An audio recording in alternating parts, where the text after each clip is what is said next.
get it going.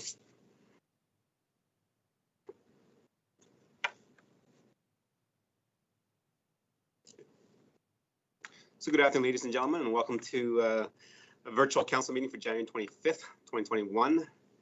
As you can tell, we're still virtual with a lot of things that are still happening, and some of the restrictions and regulations put on by the provincial government and federal government. We're still holding our council meetings virtually.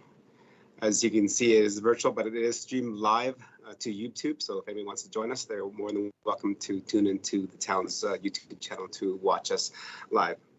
Members of council and presenters that are joining us, please make sure your mics are on mute and your video is off for bandwidth considerations. You may turn on your video on if you're speaking. And record secretary just confirming that you are on, and you will be counting the votes, and then you'll also be lowering the hands after the votes have been counted. Yes, Mr. Mayor. Thank you very much.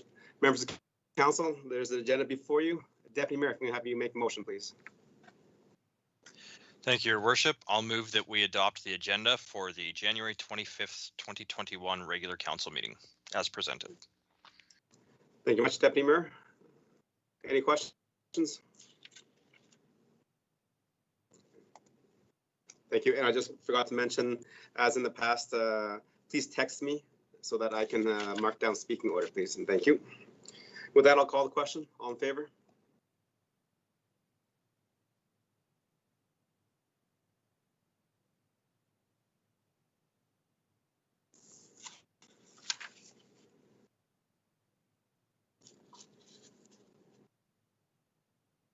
Mr. Mayor, I can see 6 hands in favor. Is there? Thank you. Did somebody miss voting?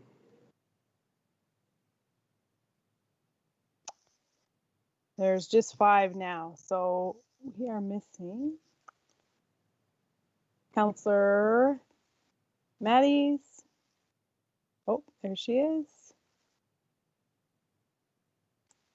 Councillor Loy and Councillor Laurie, Deputy Mayor, I did not see your hands up. Mine is up, and looking at my list, I actually see the only one missing is you. Yeah. Mine is Okay. up too, William. There we go. There's you. 7 hands in favor, Mr. Mayor. Okay, thank you. That has passed.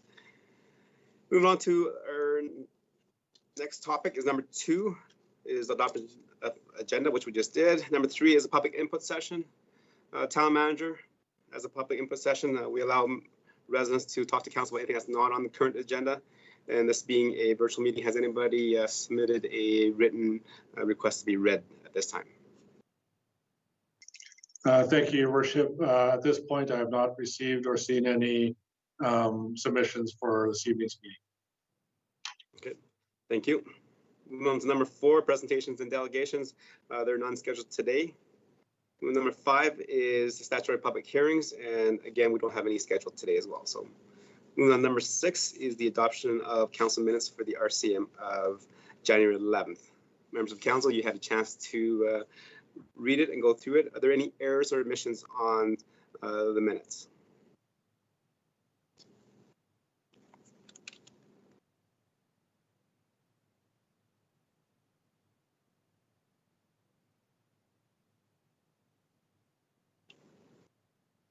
Okay, seeing none. Councillor Mattis for the motion, please. That Town Council approve the January 11th, 2020 regular council meeting minutes as presented. Thank you, Councillor Mattis. Any questions or comments?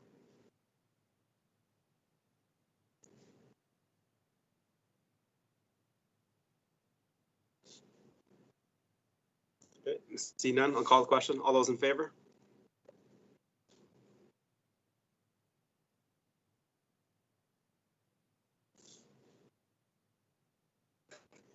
Mr. Mayor, there's 7 hands in favor.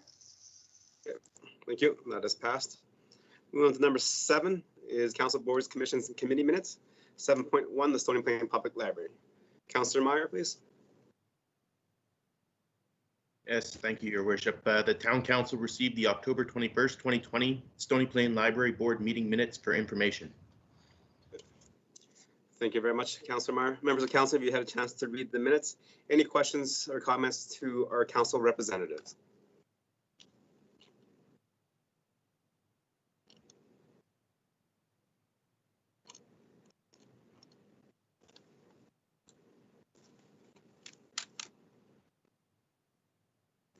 Councillor Matties, go ahead. Thank you, Your Worship. I do have a question for the representative on the library with regards to the, it's item number 4-2-4 on page 15. Okay. And it's with regards to the request potentially to have an organizational review. And my question is, in terms of the process design work that is being completed by Gary Fulmore, how would that differ from an organizational review in terms of, I guess, what specifically is the process design work going to provide for information? Good question. Councillor Meyer? Sorry, maybe Councillor Bennett, because she was at the meeting, would have a better answer. Oh, yes. Thank you, Councillor Meyer. That was before the organization meeting on the 26th, so that is October 21st. So Councillor Bennett?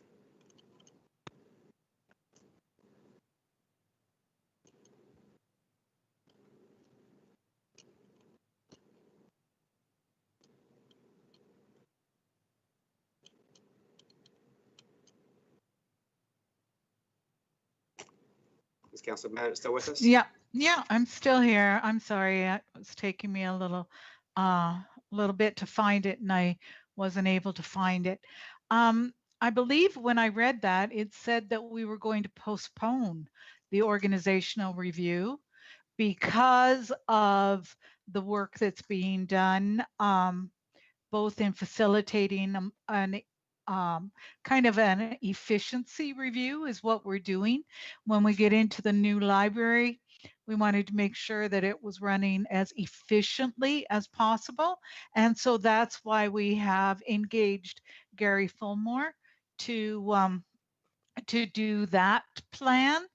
And I believe that that we decided to postpone the organizational review. Simply for that reason, because an organizational review, although it does go through and it speaks to all the different facets of running any organization, because we're having an efficiency review, we decided to postpone it.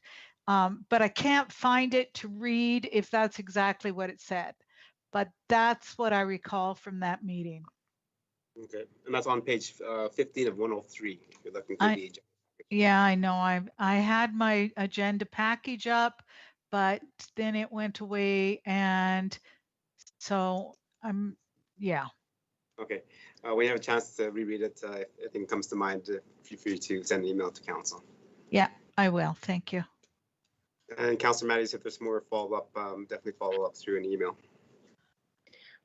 Thank you, Your Worship. I would like to know that there is an organizational review certainly being considered in the future as we look at the pandemic definitely changing the role of libraries in our society from, one of circulating books to one that's circulating social cohesion, and also looking at some of the structural challenges, barriers to if we're looking at attracting diverse cultures to our community, making sure that the library is a place, and I'm certain that our director of the library is looking at these types of things, but I think it's important to definitely have a broader overview.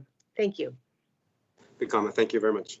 Yeah. Any other questions? Yeah, excuse me, Mr. Mayor. I do have it up now, and I can see from the discussion that happened that I can read here in the minutes that it was that an external body review is not going to do it. We're not going to do that because of what we're having done by Mr. Fulmore.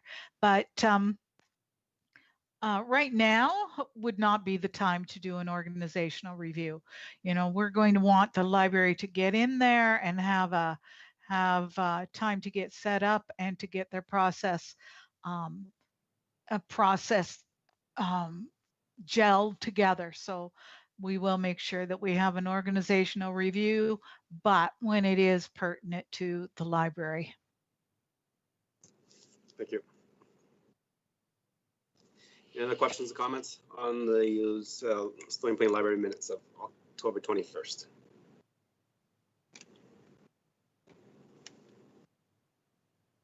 Okay, see none. I have a question to Councillor Bennett.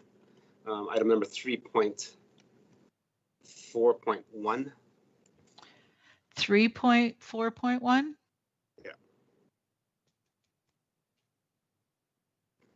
There's mention of resignation by Mr. Yopi Builder, and Mr. Builder has been in the community for quite some time and sat on numerous boards and commissions. And I was just wondering if there was a reason given for that resignation. Thank you, Mr. Mayor, for the question. No, not really. You know, in case you wanted to know if it was an illness or something like that, because we do, you know, we do value Yopi and his participation on boards. It's nothing like that. I think that he just felt like, to be honest, I think he felt that the technology was just getting to be a little bit too stressful for him. And so that is part of the reason. You know, when someone gives their resignation, they don't exactly give a long reason for it, but I believe that was something that he mentioned in his resignation letter. Thank you. And then moving on to item 5.6 on the minutes, going to Councillor Meyer. There's a comment of the Alberta Library Trustees Association membership going up from $105 to $600, and that's supposed to be discussed at the November meeting. Any comments or kind of insight on what happened there? Yes, so Alta is lost a certain amount of provincial funding. And also on top of that, they haven't revised their fees for about 9 years. So there's some communities that are much smaller that their increase is pretty marginal, like $10. But communities our size just kind of got caught in it, and so we have a bigger jump.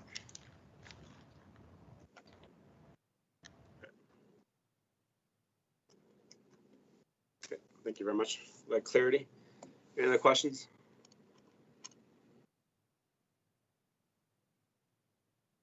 Councillor Bennett. Thanks, Mr. Mayor.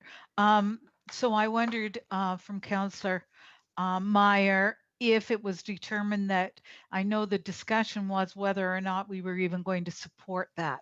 By we, I mean YRL.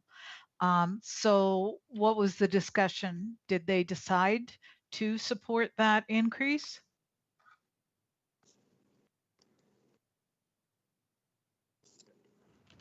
I don't think it was, sorry, here, I'm just checking my notes now.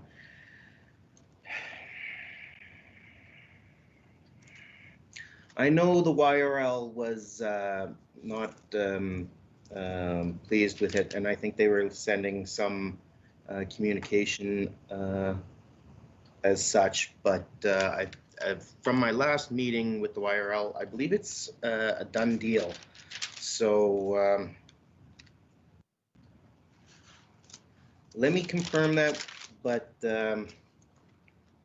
yeah. Okay.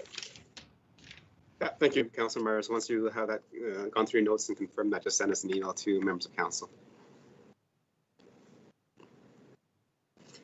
Any other questions regarding the library minutes?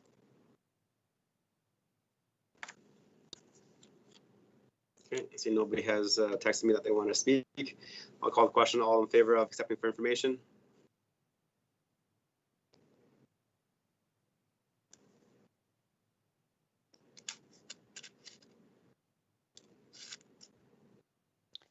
Mr. Mayor, there's 7 hands in favor.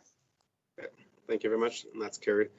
Moving on to number 8 is bylaws. We are not dealing with any today, so moving on to business items. 9.1 is the council policies review. Administration. Thank you, Your Worship.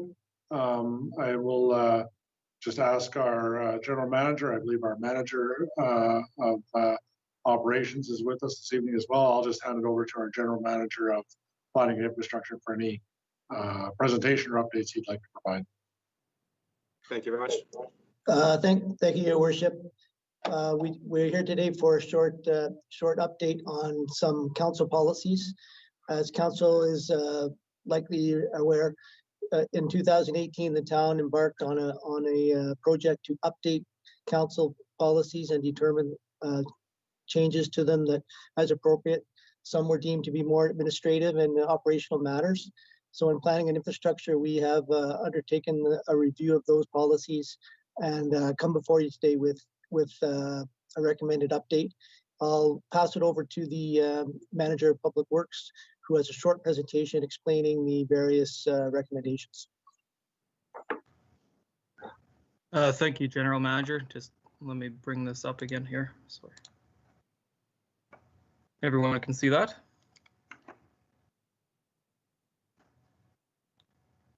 Yes, we can see it. Yep. Okay, thank you.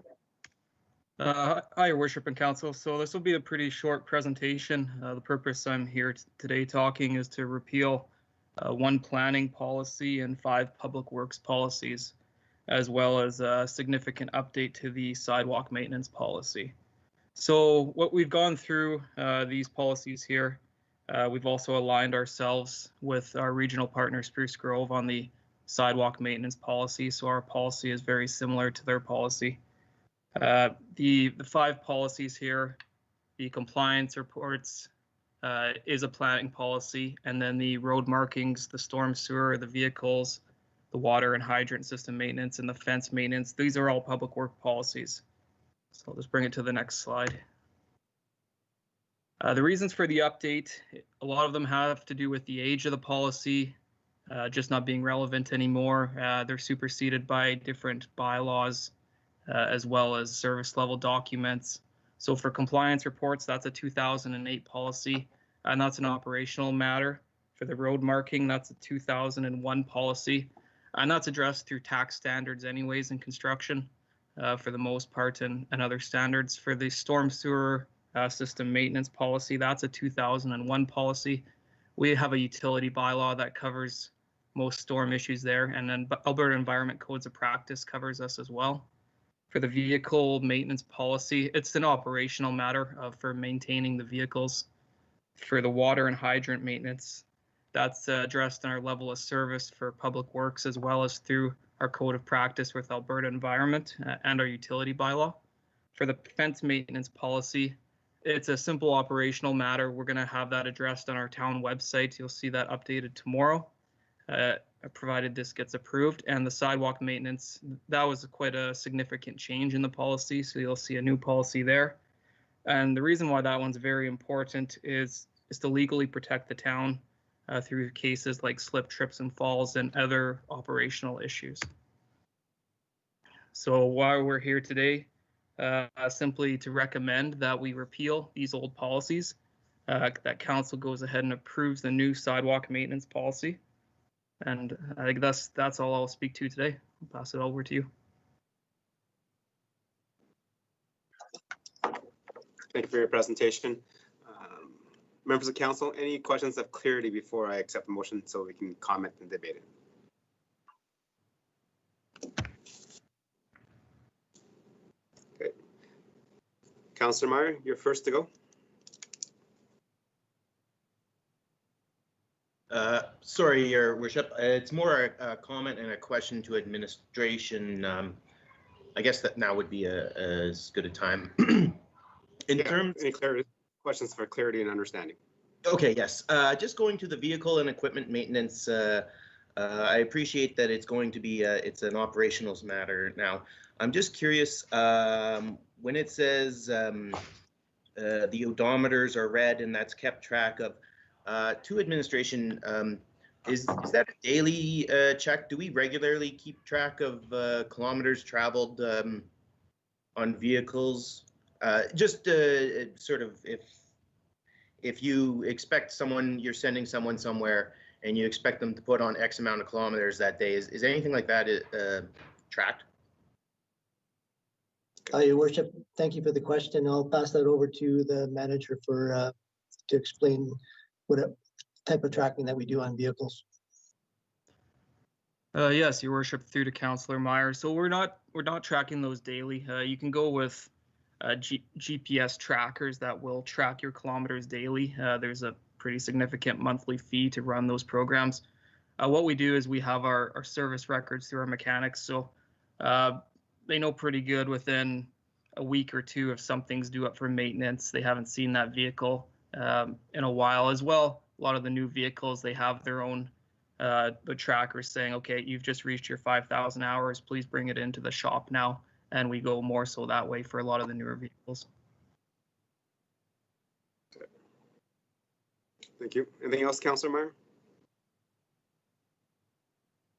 I guess just the other one, going back to the sidewalk bylaw, just for clarification, when we put up the warnings, the temporary warnings, when we've gotten it reported, is anybody, because those I imagine can have can sit there for a while, does anybody go around and make sure they're still up? If they are a cone, nobody's moved the cone or whatnot? Your worship, through you to Councillor Meyer. So we do, in the summertime, of course, when there are specific warnings, we do paint them to make them somewhat more permanent and less likely to blow away.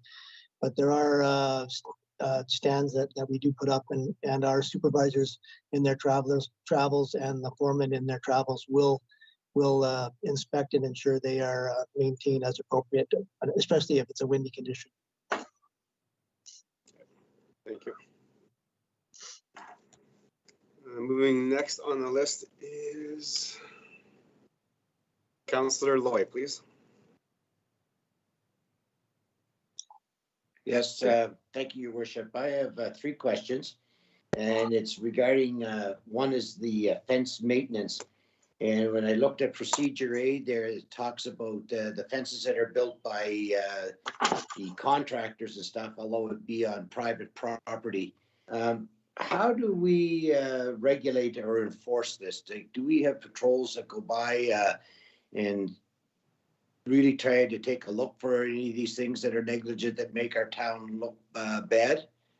That's question number 1, Your Worship. Your Worship, thank you for the question, through you to Councillor Loy. So as part of the inspection process, development inspection process, the developers are required to provide us with details of where the fences are located. The design drawings show their locations, and which are on private property. There are 3 locations in the town that are on town property, and they were noted in the report. And I can get the manager of Public Works to speak to those 3 in particular that are unique circumstances.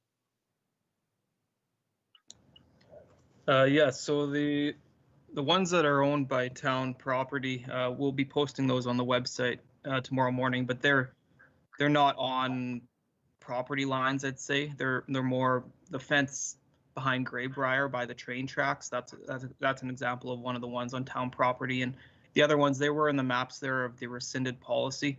So we'll be placing updated maps there on the website so the public can see.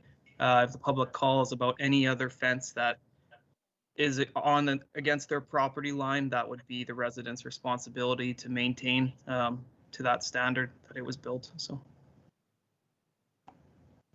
Okay, Your Worship, if I may have a follow-up on that, and I'm going to use the example of Golf Course Road. If you're traveling south on Golf Course Road, immediately to the west, there's probably about 10 or 15 homes there. Those fences were built by the developer, I'm going to presume, and those homes there have to be maybe 20, 25 years old. The fences have deteriorated over the point of time. Some homeowners have put up different type of fences, very nice and clean and shiny type of thing, where others have really not maintained to what I consider this policy is supposed to say. So that's my question: is really how do we send a patrol out periodically to say, okay, so let's look at some of these fence areas, and if it's not really meeting what the standards are, if I can use that terminology, how do we enforce that? So just a very quick answer on that would be appreciated. Yes. So Councillor Lloyd, that'll be covered under the community standards bylaw that we have in terms of sightly yards and not sightly yards. So if that is an issue, then somebody can raise that up and go through that bylaw to have that addressed. In terms of having them all uniform, we don't have a bylaw that states that all the fences have to be uniform, and when they change, they have to be the same design as the past, unless it's put on covenant on the land titles. Okay, but not to belabor this point, it's I know that they're not all uniform, and I'm not even suggesting that for a minute. However, I do not know of any. Do we send somebody out? Is it our bylaw people that go out and say, okay, let's set it in our calendar to drive around and take a look at fencing in our town? Or do we wait for the public to come along and say, hey, this fencing over here looks terrible, and then we react? Your worship, sorry, your worship, it's town manager. I wouldn't expect that our peace officers on the community standards bylaw on fencing are, specifically out there once a quarter reviewing, residential fences. I do think that, if we were called or if there's something of significant, deterioration, whatnot, we would look to talking to the homeowner. But to be clear and fair to council, I would say that it's not been what I would consider a high priority or something that I've heard a lot of in my office that we've been active on. I'll ask, I see the general manager may wish to add further, but that's my take on it. Your worship, I was going to say what the town manager just said. So basically that I would echo his thoughts. Thank you. Yeah, so as Councillor Lloyd, so it's similar to the bylaws that we have in terms of sightly yards and stuff. We don't go around as peace officers and town staff to look at everybody's yard to then work on a process to get them to clean it up. It's usually complaint based and driven, and it's also based on safety as well. So if the fence is falling down and there's a safety issue there, well, definitely we ask residents to let us know so that then we can address that issue. But that is not something that the town of Stony goes around and make sure everybody's fence is secure and painted properly. Yeah, and I'm not really suggesting that either. I guess when I found this whole thing a very good read. It was very informative. It kind of refreshed my memory as to the things that we do. And when I did get to the fence maintenance procedure A, I kind of looked, I said, wow, that's neat. I haven't read that if I ever read it before. And it just sparked those questions. And I just wanted to know how we enforce it. I won't belabor that anymore. One last question regarding road markings. I've referred to this several times over the years. 47th Ave, as you're going east to west, and you want to turn south on the 5th Meridian, we still have that left-hand turn lane. The stop line, if I can use that thing, is right beside the one that if you're going straight through or turning right to go down north on the 5th Meridian, where if you go the opposite end of 47th Avenue, it's just the opposite. If you want to turn to go on Golf Course Road, there's probably about a 30-foot markings there with X'd off to keep people back and to allow those who are turning on Golf Course Road heading on 47th Avenue. I've mentioned this several times on 47th Avenue at that location, and nothing has happened yet. I'm wondering if we plan on doing that. Okay. Those are all of my questions. Your worship, through you to Councillor Lloyd, thank you for the question. I'll ask our Public Works team to review your suggested area there, and we will get back to you on any changes that might be appropriate. Thank you, Your Worship, and those are all my comments. Thank you. And that was on 47th Avenue and Highway 779. If I got that down correctly. Just before I go into the next question for Claire, I'm just going to ask for clarity on Councillor Lawyer was, as one of the old policies is the fence maintenance policy. And the fence maintenance policy is for the 3 fences that the town of Stony Plain own. So those are the fences that the town of Stony Plain maintain and take care of, and that's why the policy stipulates of how it's being cared for and all that stuff. So it's not a policy for the residents of the town of Stony Plain. It is a policy for the town of Stony Plain that owns those 3 fences. Can administration provide some insight of how the town of Stony Plain managed to have 3 fences that we own, but we don't own any other fences in the town of Stony Plain?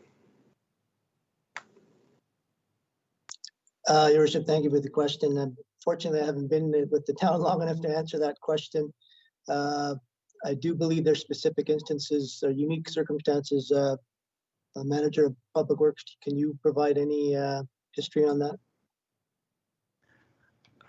Yeah, I wouldn't be able to provide much more history. Just I know in the development stages, all fences tend to be exactly on property line or offset 0.6 of a meter inside a property line, depending on what kind of fence it is. So the standard is to do that on purpose to make it the resident's responsibility and not Public Works' responsibility to have 1,000 fences to go around and maintain, to keep that to a bare minimum. So.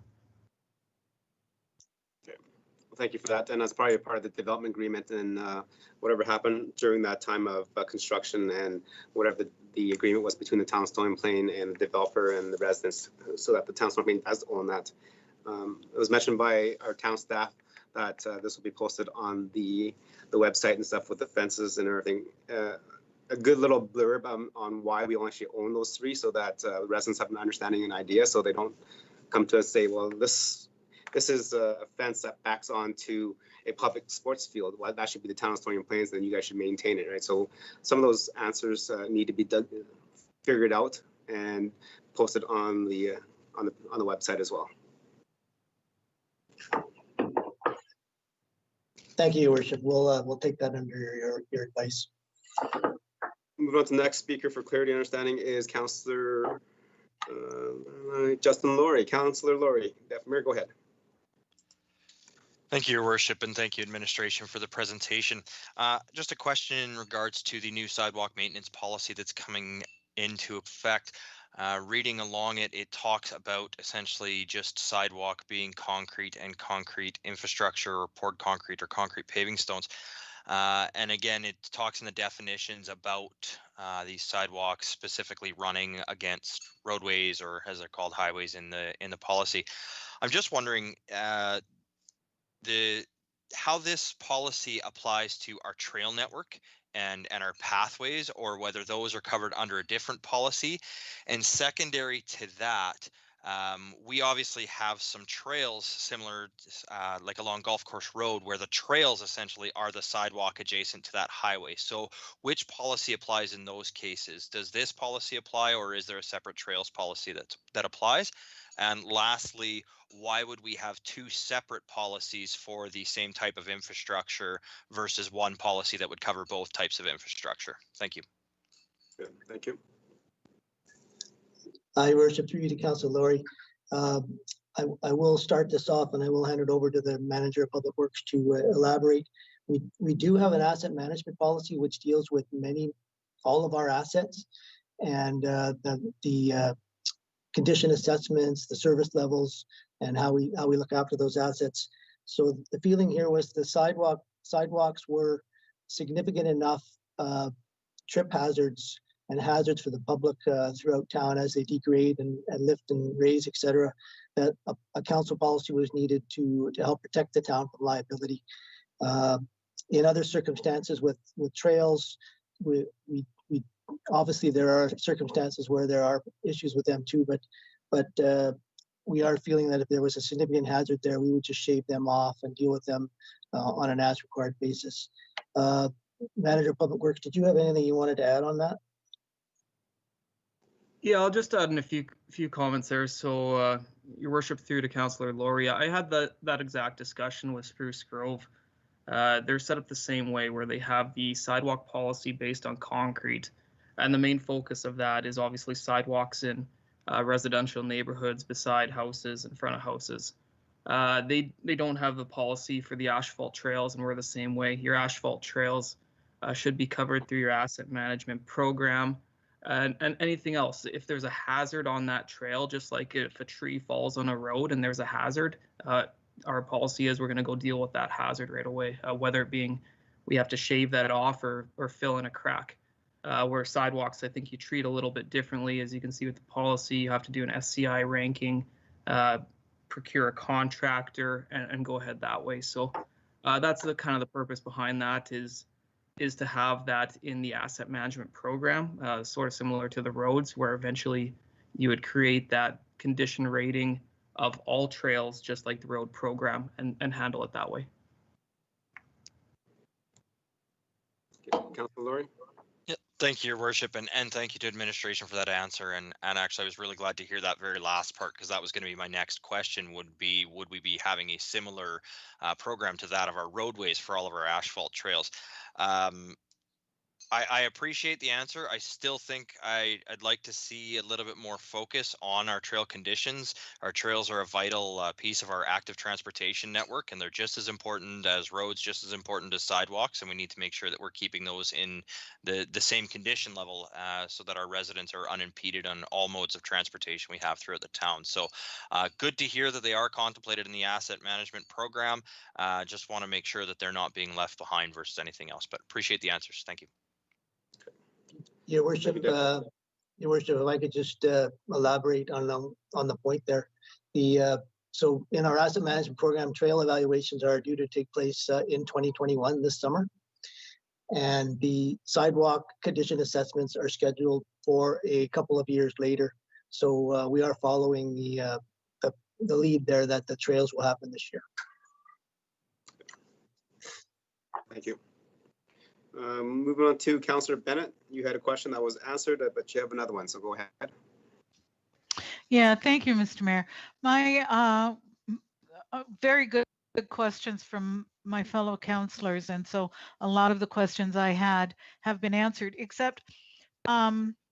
Zirk, you noted that our sidewalk maintenance, we've aligned with Spruce Grove, and you've indicated one area. Were there other changes to our sidewalk maintenance to make us more in alignment with Spruce Grove? Your Worship, through to Councillor Bennett. So going through the policy, the biggest change from what Spruce Grove currently does versus what Stony Plain does is exactly what the general manager mentioned, the condition rating of all sidewalks. Spruce Grove is already doing that, and they have that program in place. Right now, we are only, we have the term SCI, Sidewalk Condition Index, in that policy. We're only rating them if a hazard exists. If someone calls in or we notice that there's a hazard, we're rating that hazard, where Spruce is rating every sidewalk in their entire city on a couple-year program. So Stony Plain is working towards that as part of the asset management program. We're just not there yet. As well, they rank them out of 10. We rank it out of 5. It's still a numbered scale, but that's the big difference. Okay. Thank you. Councillor Bennett, anything else? No, Mr. Mayor, that's all. Thank you. And then moving on, next to ask a question is Councillor Mattis. Go ahead.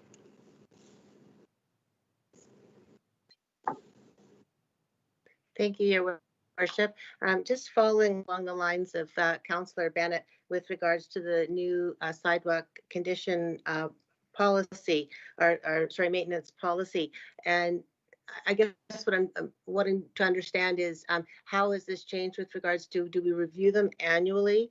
And we did have different priorities in terms of when under what circumstance a sidewalk would be repaired. And the reason I'm asking is, for example, between the High Park entrance on 79th and Highway 628 on the corner, by the lights on the northwest corner, there is a drop in the pavement, and I believe that was caused by some work that was done with regards to the lights that were put in there. So that was a while ago, and yet there's a drop darn close. If it's not 1.5, it's 2 inches, and it is a hazard. Somebody's going to trip and fall. And I'm just wondering, like, would that not have been considered or reviewed, or is it on the list to be done? Just want clarification as to are we reviewing them annually? It noted in the other policy that the area would be marked and appropriate signage so people would be aware of that condition, and it's been there for a while. Good question. Go ahead. Thank you, Your Worship. Through you to Councillor Mattis. So we do have a new processes in place to receive phone calls, receive complaints, receive hazards from the public and from our staff, and they go into a system where they're ranked and prioritized based on urgency and the extent of the hazard and the funding available. I'll pass it over to the manager of Public Works to elaborate a bit more on the process we use. Yes, Your Worship, through to Councillor Mattis. So just as the General Manager said, we don't have the program in place right now to condition rate every year every single sidewalk in town. We're doing it as a case-by-case basis and done by a service request. So I couldn't speak to that one specifically right now. I could tomorrow morning and check the list, but we do have a list of about 50 that are on there right now. I'd have to go back and see. They go into a ranking matrix based on the hazard, the cost, the priority, and then we take our operational budget and we knock off as many of the list as we can every year. Some years the list gets bigger, then it gets smaller. Other years it does shrink a bit depending on the amount on that list and the cost to do those repairs. You'll see in the policy line 5.7, it says limited to budget approved. And that's a key line if you ever have to go to court for a slip, trip, and fall, and they say, how come you didn't do this? We reference clause 5.7. We had the budget to do as many as we could on our ranking matrix. We got as far as we could, and that one was pushed to the following year. So there is that clause, and that's the why it's worded that way. Your Worship, I would really appreciate some feedback from administration if they could please review this particular area, because it is like a chunk of sidewalk that's just kind of not there, and it's sunk in, and it's right by where all the kids go back and forth from school, and I just don't know how that was missed, and I'd like to know a little bit more about that. Your Worship, yes, we will take that under advisement and get back to council on that particular situation. Okay, please and thank you. I received an email similar to what Councillor Matty has mentioned, was that an individual had fallen there, that it was unfinished, that there has been kind of gravel and sand used to fill that gap. And of course, it gets washed out, and as the sweepers go through and clear the pathways and sidewalks, it gets brushed off as well. So I'm not too sure if that intersection and the sidewalks are a responsibility of the town of Stony Plain or a responsibility of our transportation, but that needs to be addressed as soon as possible. Yes, Your Worship, we will check into that starting tomorrow. Thank you. Any other questions of clarity and understanding on the presentation?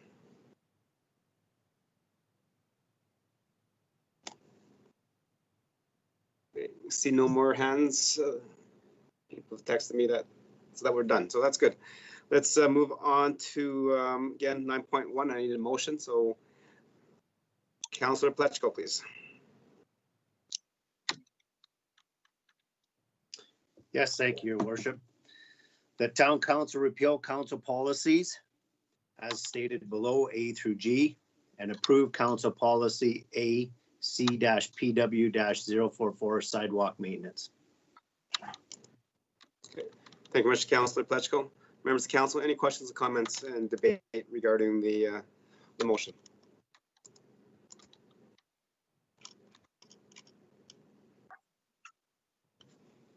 Councillor Meyer, you're up. Thank you, Your Worship. So in regards to my previous question regarding whether we track the kilometers of vehicles' daily movements, since we're making this an operations thing, I'm curious to know how we keep accountability of the kilometers driven. I ask this because on more than one occasion I've seen town vehicles outside of the town limits with a number of employees inside, and I can't quite fathom what they're doing outside of the town. And I also recently witnessed a town employee sleeping in his vehicle. So I'm curious to know. To me, it strikes me as an easy way of keeping tabs on work done and what our employees are up to. And since there is a cost associated with maintaining them based on kilometers driven and probably also replacement costs, I'm just wondering if admin could enlighten me. Thank you. So I guess it's accountability of our staff. So how do we make sure that our staff are accountable? And Your Worship, through you to Councillor Meyer and all the council. So of course, we're very interested in accountability for the taxpayers' money and making sure our staff are doing the things they're supposed to do. We do our best with our supervisors and our foremen to assign work to people. And I can't speak to particular instances where it may be appropriate to leave the town boundary, but I would suspect that trips to Spruce Grove are fairly common for parts and other things. But other than that, we do have a fairly, I would call them trustworthy workforce, and we do our best to work with our people to continue to be accountable for the tax dollars and to monitor the work activities and make sure the productive work is being done. Thank you. Councillor Meyer, you mentioned a couple of instances. Is it possible for you to send an email to the town manager so that they can follow up on that?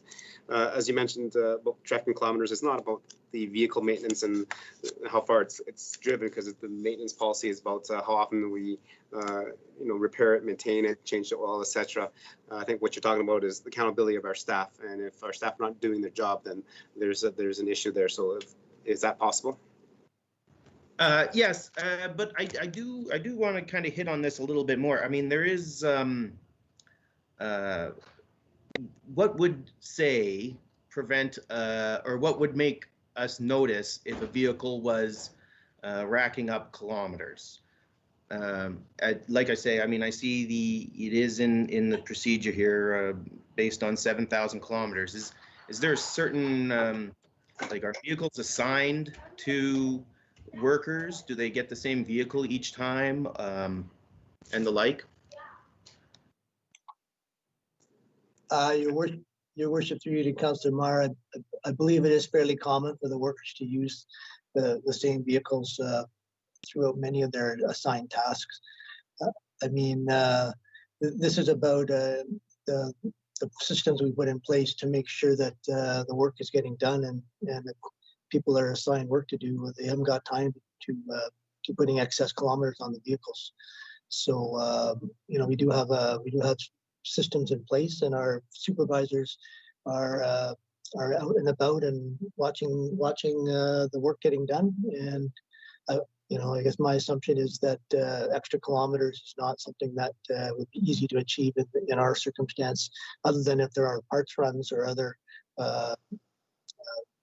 things that involve longer travels.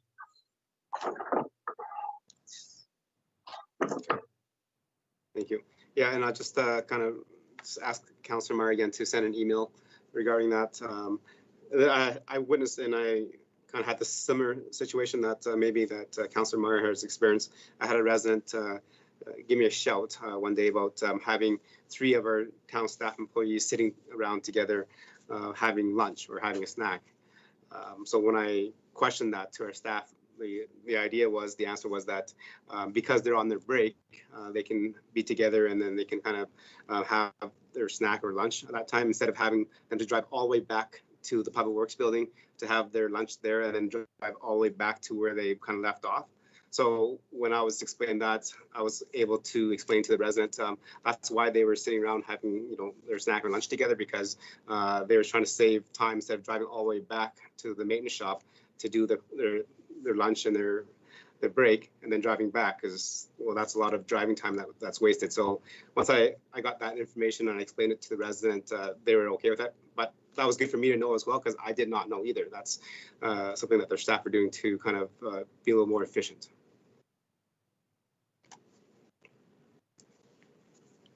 Thank you. Any other questions? Thank you, Councillor Meyer.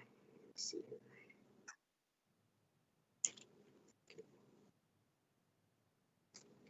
I just have a similar question that we have all the time when we look at our policies. Let me just load it again.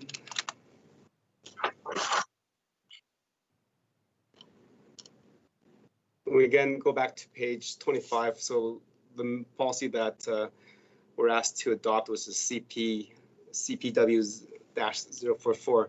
Again, I asked a question about the last review date. It says 2001. Does that mean that was last reviewed in 2001? And where do we input that it's reviewed in 2021?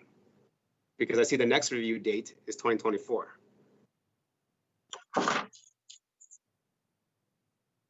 Your worship, I'm not sure what your question is, but on 6.0, the policy review states it'll be reviewed every 4 years. Right, and I'm okay with that. But if you look at the previous page, on page 25, if you look at the very date at the very top, where it says future review date is 2024, which matches your item number 6, but it says the last revision is 2001. So if somebody was new to our community and looked at this policy, they'll think that we had not reviewed this policy since 2001. Yeah, your worship, we will update those two to be the current dates. Now that if it is approved tonight, then the last review would become today, and then the future review date would become 4 years from today. Is that to answer your question? That's correct. Your worship, it's a town manager, and I just want to be give a clarification here. We've had some internal discussion on the way we're marking the review dates and the interpretation of future review and what is the last review and so on and so forth. And it's become clear to me that we're not super clear on it. So for lack of a better way of putting it, as the general manager said, we'll take a look at this and just try to capture, essentially a couple of things. When are you going to review it in the future?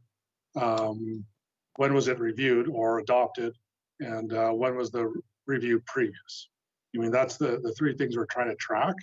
And we'll see if we can find a clearer way to do that, not just on this one, your worship, but across the board. Okay, thank you. Members of council, any more questions and comments? Okay, I see nobody's messaged me that they want to speak. So Councillor Fletcher, thank you for making the motion. I'll call the question. All those in favor?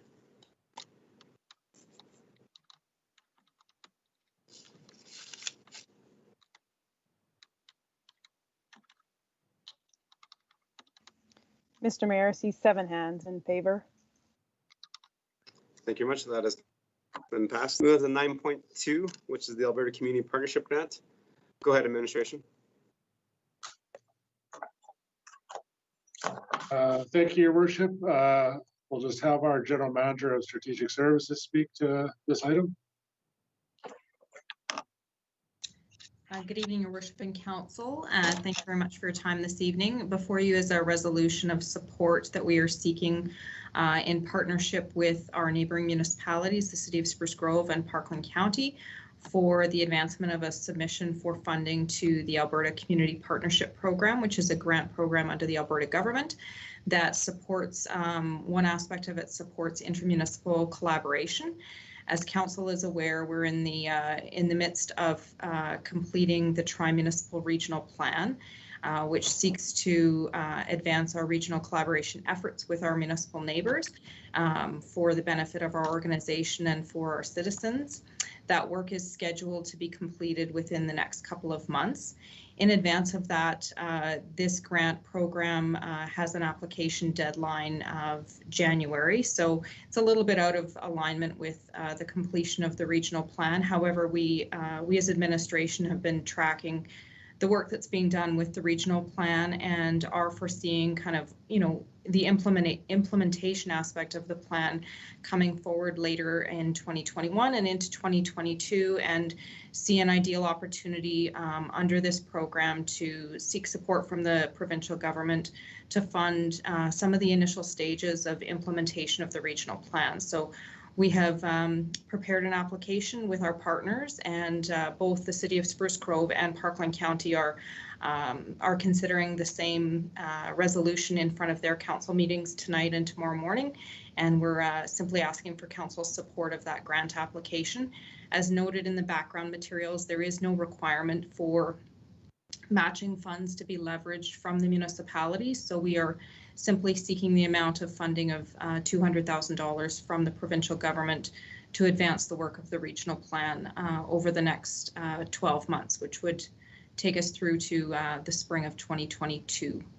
I'd be happy to answer any questions of council regarding the grant at this point in time. Thank you, Your Worship. Thank you, General Manager. Members of council, any questions of clarity and understanding on the presentation by our General Manager?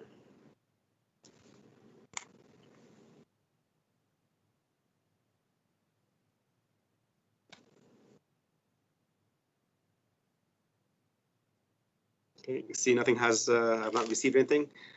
Councillor Loy for the motion, please.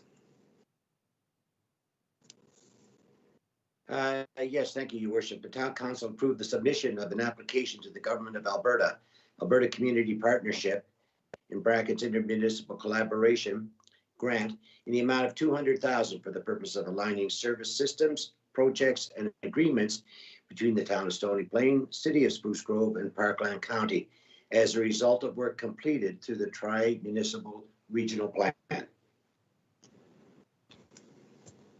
Thank you, Councillor Loy. Members of council, any comments and debate regarding the motion to apply for this grant?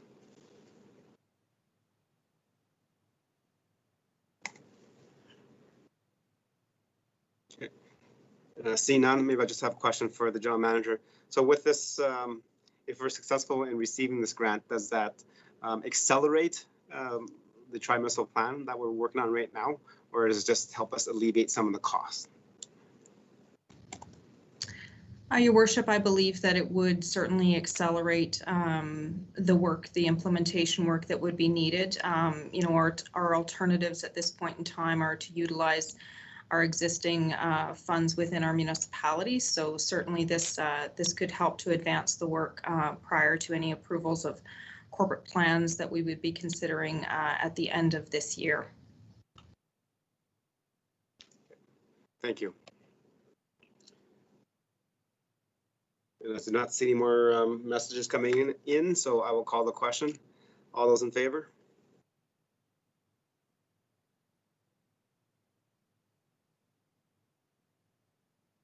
Mr. Mayor, there's 7 hands in favor. Thank you very much. Moving on to the next one, 9.3, the strategic plan and the corporate plan update for Q4 2020. Go ahead, administration. Thank you, Your Worship. A couple of aspects to this update. And I have a few comments to provide to council, and then I believe our General Manager of Strategic Services can add a little bit further. And overall, we are certainly able to answer any questions that council may have. So, Your Worship, a couple of topics I wanted to touch on at this point in time. COVID-19 continues to be, aspect of what we do and how we plan. These days, it's a significant factor in the past quarter, and will continue to be so in the first quarter of 21 and beyond. Our response has had impacts internally and externally. Council is aware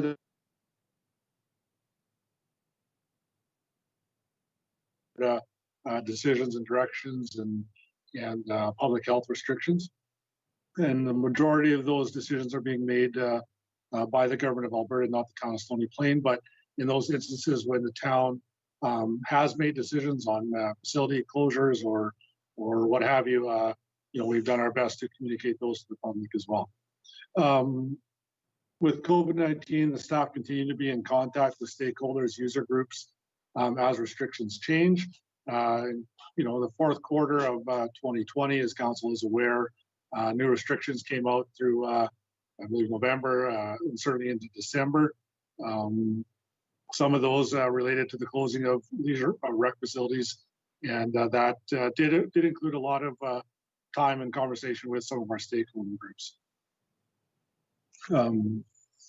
The other important topic along this line, Your Worship, and to the rest of council, this past quarter, we approved our most recent version of the corporate plan, the budget.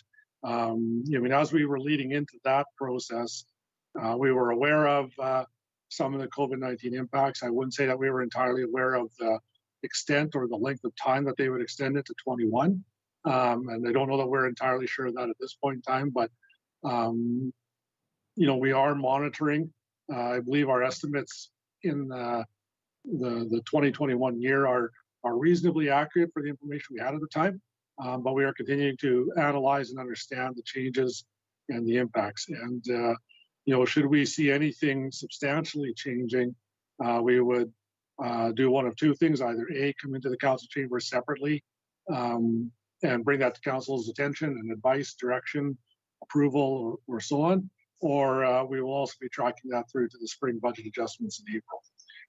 So I know council is continue to be aware of the COVID-19 pandemic and its impacts on people and the community.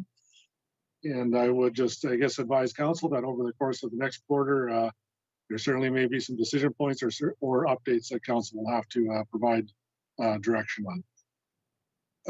Your Worship, I wanted to note that we continue to shape our decision making internally on the principles we identified, I guess, early on in COVID-19, safety of the public and staff, the local economy, our local community, connecting people, supporting people, the future focus, various solutions, or an openness to adaptable ideas as a principle. And as we discussed it internally and with the leadership team, in recognition of the ongoing nature, and now, as we all move into almost, going into the 12 months or beyond direct impacts from COVID-19, we talked about, the shared resiliency, mental, psychological, and organizational culture as another principle for shaping our decisions. So the other comment I would add, moving into 21, as it relates to COVID-19 and the organization, Your Worship, is just that, we'll continue to focus on reviewing and formalizing any process or structural changes, or I would say, dare say, other positive aspects that COVID-19 advanced in our internal systems. We've talked with council in the past that, some of the impacts of COVID-19, I guess would say, made us or advanced us in changing the way we do business to a certain degree, and some of that was positive. And as we move along through 21, we're going to continue to review that, understand that, analyze it, and in my words, institutionalize it, make it part of what we do day in, day out at the town of Stony Plain. Your Worship, a little bit further along on a bit of another topic, just on development going through into the first quarter of 21. As you know, in the strat plan, there's a number of different things that are linked to project or infrastructure development or economic development. What I wanted to highlight for council as we move into the first part of 21, and we've had a few of these conversations already with some of our stakeholders, but we'll be taking another focus area into that Old Town South. We've had some initial conversations with Heritage Ag Society and the lands that we are essentially partners with over there. Have reached out to our partners over at the Conseil Scolaire Centre Nord, the French school division that we've had some conversations with in the past. And I'll be updating council as those two move along, and if anything is coming to fruition. And council can also expect to be hearing more on recreational development and project development in that Old Town South area through the first quarter of 2021. Final set of comments, Your Worship, just on the community focus. I know it's an important aspect for this council and for all of us. You know, the community impact, the societal impact of the past 12 months and of COVID-19, and how and what and when and in what manner are we focusing on bringing people back together when that allows. You know, at this point, Your Worship, I certainly can't look at a crystal ball and tell you in council when exactly we'll be able to come back together physically. But I can tell you that our staff are looking to ways to do that when it is allowed. You know, we're going to try to keep as flexible and adaptable as possible so that if and when some restrictions start relaxing, we're able to you know, take steps to bring our stakeholders together, bring our community groups together, work with them to support as they kind of reemerge on their own from COVID-19. And final comment along those lines, Your Worship, with a bit of a special focus on the downtown area.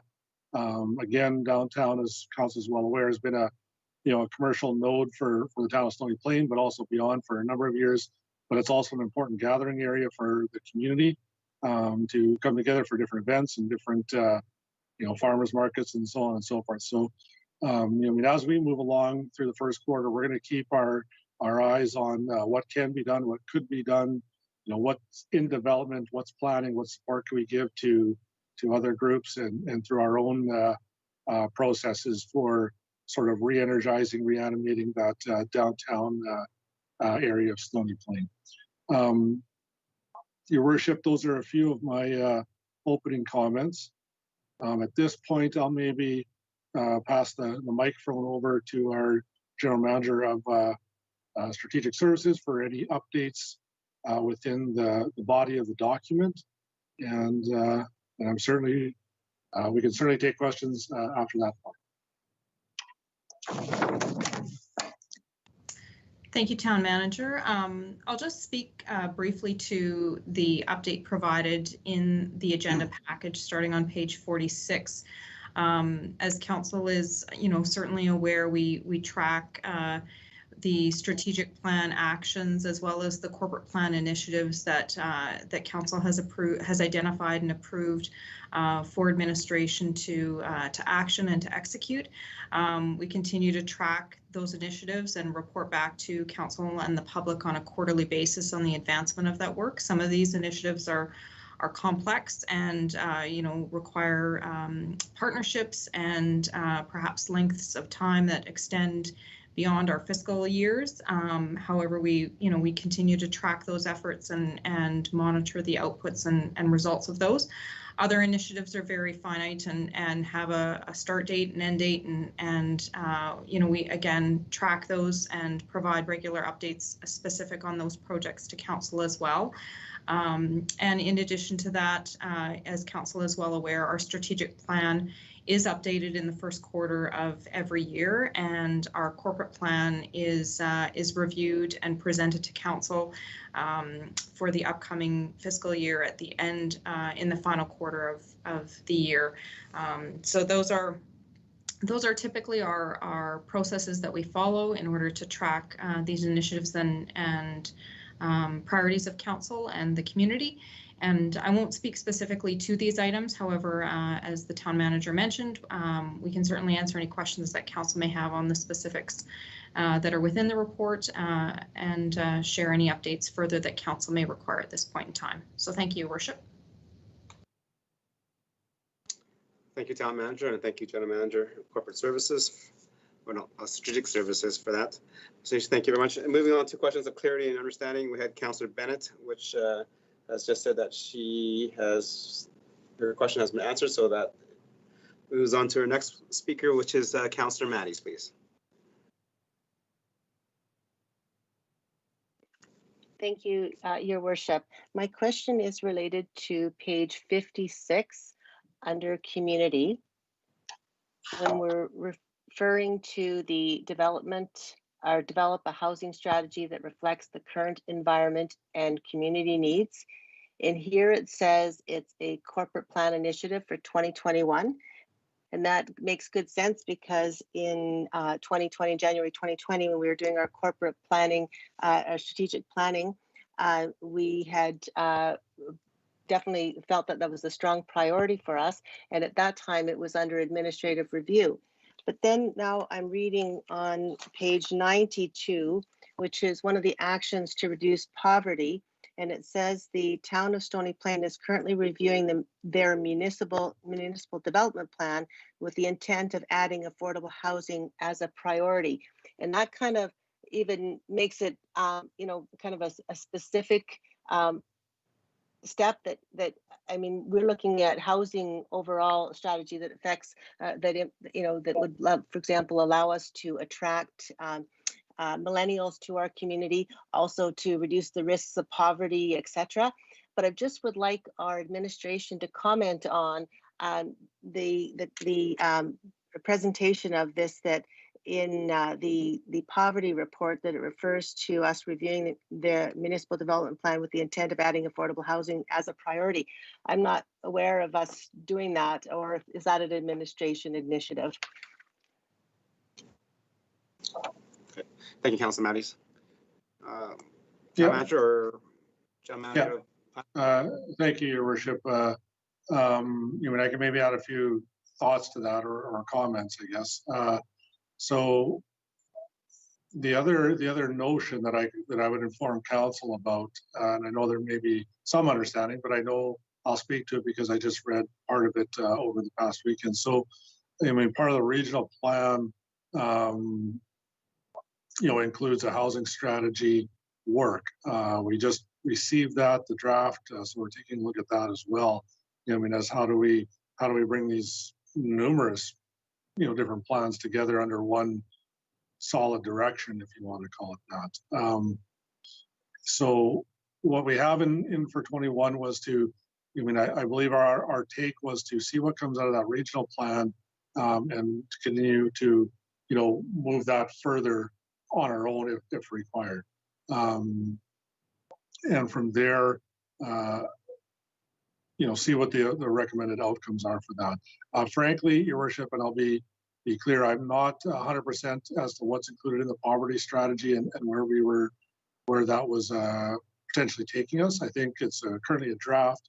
I believe our general manager is FCSS is on the meeting with us, and if I can ask her if she has something further to add to that. Sure. Thank you, Town Manager. Your Worship, it's Lisa Gilchrist, Executive Director of FCSS. We've got housing in the poverty reduction plan because ensuring that we're cognizant of what affordable housing is available within the region is critical to moving the needle on poverty. And so the thinking is that any work that we would be doing to look at poverty would be coming from understanding people who are at imminent risk of poverty, precariously housed, and as well as incorporating that into the housing plan that's coming forward as part of the regional strategy. So they're not conflicting, they're in alignment, but they're looking at housing from a different angle, one from general municipal housing and then one from the poverty reduction perspective. Thank you. Okay. Thank you. Councilor Matties, does that clarify your question? Well, not really. I'm just wondering that it's referring to the municipal development plan, that the town of Stony Plain is currently reviewing their municipal development plan with the intent of adding affordable housing as a priority. I just don't recall us doing that yet. Okay, so it hasn't come to council yet. As the mentioned earlier, the municipal development plan is getting a review because it's been a little over 5 years since the town Stony plan adopted it. So they'll be looking at those scenarios in terms of developing housing costs, housing density, ratios of parking, etc., to kind of review and to see if there's ways of making it more affordable in the town Stony Plain. Some of the things that I've been kind of following along is certain things like the city of Edmonton has allowed garden suites and tiny homes on their properties, etc. So hopefully our staff are keeping track of what's happening in the region. And then when they review the MDP, when those recommendations come back to council, then council can have a full discussion on the debate of do we allow garden suites and tiny homes on our properties, etc. So that's a conversation for council to come later this year. Yes, and your worship, I'm very supportive of that. I guess what I'm asking is that or should we be referring to it as part of our corporate strategic planning at this point, because that's where it's at. Your worship, again, it's a town manager, and I think you know, just off the questions from Councillor Matties, you know, I mean, I think I mean, myself and my team, I think we need to just put our heads together and make sure that you know, the how do I put it? You know, I mean, the housing discussion has some clear lines from, you know, point A to B to C to D or what have you. It's a big file. There's lots of angles, and if I'm sensing anything from this chunk of dialogue, is that you know, frankly, some clarity of that path is required. So, you know, I mean, we can do that and maybe just provide council an update directly of some of the moving parts on this one. Okay, thank you. And moving to the next councillor is Councillor Meyer, please. Yes, thank you, Your Worship, and thank you to the General Manager for this report. Appreciate it. Just going through it, just one little comment. I noticed things that happened in Q1 almost seem like a different year ago. In future updates, I was wondering if we could just attach years to those things. That'd be appreciated. That's my comment. Okay, Town Manager. Yeah, Your Worship, you know, I'm sure our General Manager of Strategic Services can take that under advisement. You know, again, we're constantly trying to make this thing a little more usable, a little more direct and understood. So I'm sure we can incorporate something like that. Okay, thank you. I see nobody has messaged me that they want to speak or ask questions of clarity after, so I'm moving to a motion. So Councillor Bennett, please, for the motion. Thank you, Mr. Mayor. I move that Town Council accept the strategic plan and corporate plan Q4 2020 report for information. Okay. Thank you much, Councillor Bennett. Members of Council, the floor is open for comments, debate, and questions regarding the motion put forward to accept for information.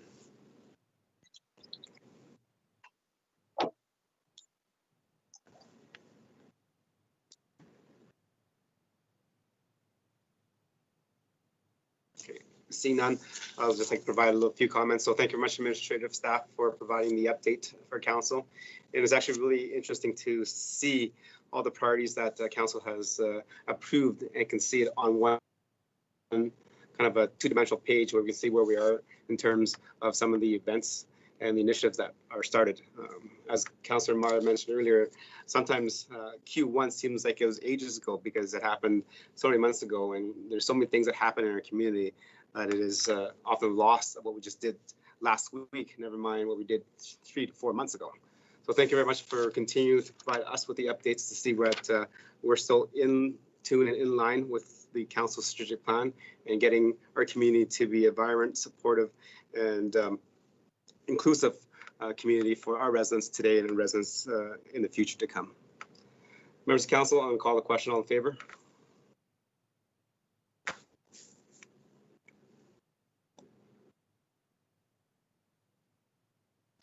Mr. Mayor, I can see 7 hands in favor. Thank you very much, and that is carried. And then before we move on to 9.4, and I know it's a very in-depth presentation, and we definitely have lots of questions to ask. So I'm just going to call for a 10-minute recess before we adjourn for 9.4. Thank you.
All right, welcome back to our council meeting, and moving on with our agenda is 9.4. This is draft Stony Plain poverty reduction strategy.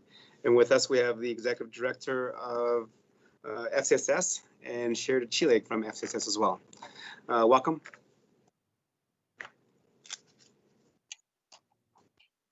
Thank you very much, Your Worship. Good evening, everyone.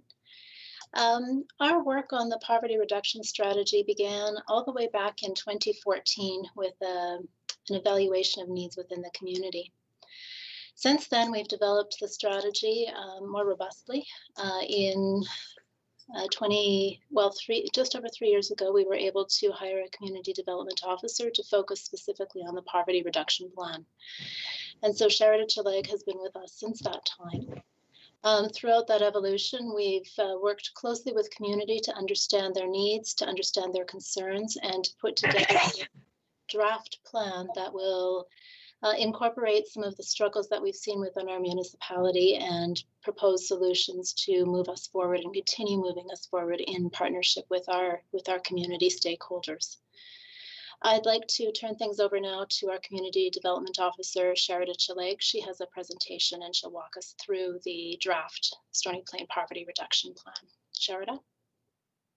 Thank you, Lisa. I'm just going to share my screen right now. So yes, thank you. We're really excited tonight to share an update on our 2017 Stony Plain plan to reduce poverty. This is a draft version of our 2021 Stony Plain poverty reduction strategy. As a community, we've been working on addressing this issue of poverty for some time now, but having a formal and updated strategy will help to align community, stakeholders, organization, and even businesses, and ensure greater collective impact in reducing poverty in Stony Plain. Our vision of our plan has not changed. We still envision a community where everyone has a right to a safe place to sleep and live. We want Stony Plain to be a home where everyone can live free of the constraints of poverty. In 2021 strategy, our 2021 strategy reshapes our 2017 plan under 4 guiding principles and 14 game changers to help advance our work to end poverty in our community. The 4 guiding principles are collaboration, dignity, opportunity, and resilience. Collaboration involves working together for the people, with the people, together. Poverty affects all of us, and it requires that all of us come together to address it, municipalities, agencies, businesses, and even community. We must work to build stronger communications, promote cooperation and the coordination of work, and even build creative partnerships. Dignity involves acknowledging that access to basic needs, such as housing and food, are a human rights issue. We must work for equal access to resources for all our residents.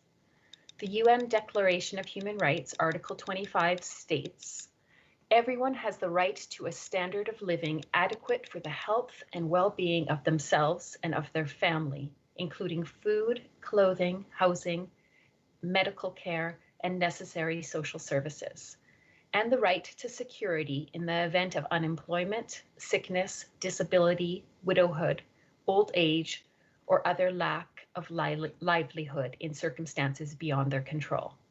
Motherhood and childhood are entitled to special care and assistance, and all children shall enjoy the same social protection. So poverty is a human rights issue, one that requires respect and dignity with our response. Opportunity involves recognizing that everyone is important and needed for a strong, healthy community.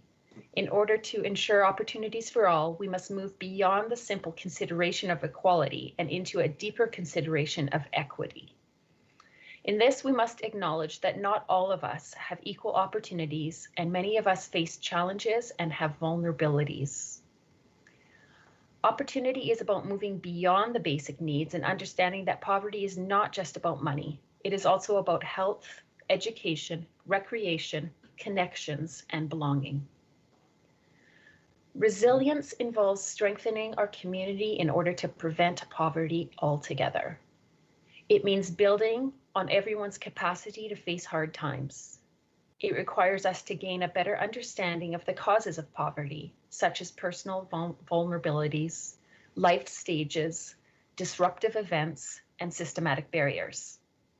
It means working upstream to create strength and resilience in all people to ensure none of us ever fall into poverty. It means working together to ensure opportunities for people to rise out of generational poverty. And it means creating social safety nets to catch people who do fall into poverty. Resilience is really about true prevention, rather than just reacting to crisis situations with quick fixes that tend to perpetuate the issue. We want to work towards ending poverty altogether. Under each of these 4 guiding principles, we have identified 14 game changers that can provide momentum to our work to reduce poverty. Under the guiding principle of collaboration, we have identified the following game changers: lived experience perspectives and regional impact. Involving people with firsthand experience with poverty is a game changer to making a difference. People who have experience with or who are living in poverty know exactly what poverty is. They have a much better understanding of the challenges, the gaps, and their own needs. Rather than doing for people who are poor, we need to shift our perspectives, consider their perspectives, listen to their voices, and hear what is actually needed. We need to work with people. Building on this, we must move from a charity model in which we simply give to the poor to a more just model that centers on dignity, rights, and inclusion. Building on the theme that was presented in the fall for Poverty Month, there is no them, there is only us. Regional impact is also a game changer. Poverty is a problem that exists not just in Stony Plain, but across our region, country, and world. Not only does the Tri-region share a problem of poverty, but we also share resources, services, and possible regional solutions to poverty. While continuing to address issues of poverty specific to Stony Plain, we can work collaboratively with other municipalities and with our Indigenous communities to address some of the larger aspects of poverty reduction. One way that we are supporting regional work is in partnership with the City of Spruce Grove Community Social Development through the federal Reaching Home funding. As part of this work, we are creating a regional housing program to assist residents to find appropriate housing across our region. In addition, Stony Plain FCSS sits on the Tri-Regional Homeless and Poverty Initiative Champions Table. This table is a network of passionate regional stakeholders that are working to coordinate poverty reduction work across our region. Under the guiding principle of dignity, we have all the traditional basic needs game changers: income, housing, food, childcare, and transportation. If we ensure that these areas are strong within our community, we will be doing great work at reducing poverty. Of these 5 game changers, income is the most basic. Without sufficient income, people have to make very difficult choices between basic needs. Without sufficient income, a life of dignity is very hard to obtain. In fact, pressures from financial insecurity leads to stressors that can cause health concerns and lead to crime. And poverty costs all of us. It is one of the largest economic burdens on our society, affecting economics, healthcare, and the criminal justice system. Solutions to fixing income insecurity within our community could include instituting a living wage and providing a guaranteed basic income. A living wage is calculated specific for each region using calculations of a minimum amount needed for an individual to have a bare living in that community. Some communities use living wage as a standard instead of the minimum wage. Basic income involves ensuring that all of us have enough income to live. It provides enough money for everyone to meet their basic needs. It would benefit people who can't work for a number of reasons: caregiving, disability, and it would also greatly support people who were fleeing family violence. And one of the Big reasons people stay in violent relationships is because of money. Basic income would allow people the time to make needed life changes with dignity. We all know firsthand the financial life jacket that was provided by CURB during the last year. CURB is a form of basic income. Housing is also a game changer. Using the Canadian definition, we can see that there is an entire spectrum of homelessness. Homelessness can include people who are living rough on the street or in a tent. It could include people who are emergency housed in a shelter or temporarily housed in a hotel or on a couch of a friend. And it also includes people who are precariously housed, people who are living in a home that is not adequate, that is unsafe, or that is unaffordable. So housing is not just about four walls and a roof. It's about belonging and about dignity. The Indigenous definition expands on this definition even further to include a home as being a relationship with the land, water, family, animals, culture, language, and identity. Having a home, not just a house, is a human right. Food is another game changer. Without adequate food, people are not able to function to their fullest and their quality of life is greatly impacted. Transportation is also important. In Canada, the ability to get around is a basic need with services, programs, and supports spread out over large geographical areas. It has been shown that having affordable transportation greatly takes strain off of people who are struggling with poverty. And childcare is the last game changer under dignity. Childcare is one of the largest costs for a family who is struggling. With the huge impact of early childhood on one's entire life, it is important that people shouldn't have to choose between childcare and food or housing. One possible solution would be to implement a universal daycare program in which all children would be guaranteed access to quality daycare. Having to choose between any of these basic needs is something that none of us should ever have to do. Such choices reduce all of our dignity. Under the guiding principle of opportunity, we have the following game changers: vulnerable populations, reconciliation, life quality, and connection. Addressing the needs of vulnerable populations can greatly help reduce the impact of poverty. We must recognize that marginalized people are at higher risk of falling into poverty. We must work to provide preventative and supportive programs and frameworks that take into consideration the needs and ensures equity of opportunities. Reconciliation is also a game changer. Indigenous populations are disproportionately affected by poverty, especially children. We must work with our Indigenous neighbours with a lens of reconciliation to address this issue. We must individually and as a community embrace a respectful relationship with Indigenous people that recognizes their unique rights, interests, and situation. Life quality is another game changer. Poverty reduction is not just about creating a basic living. Living without the constraints of poverty means being able to fully participate in community in recreation, education, social, and political aspects of our community. For quality of life, everyone needs security and a sense of belonging. So connection is the last game changer under opportunity. Here we must acknowledge that we are all different and yet all the same.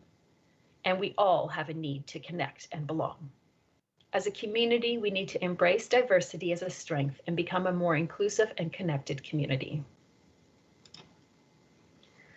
Under the guiding principle of resilience, we have the following game changers: early childhood, education, and health.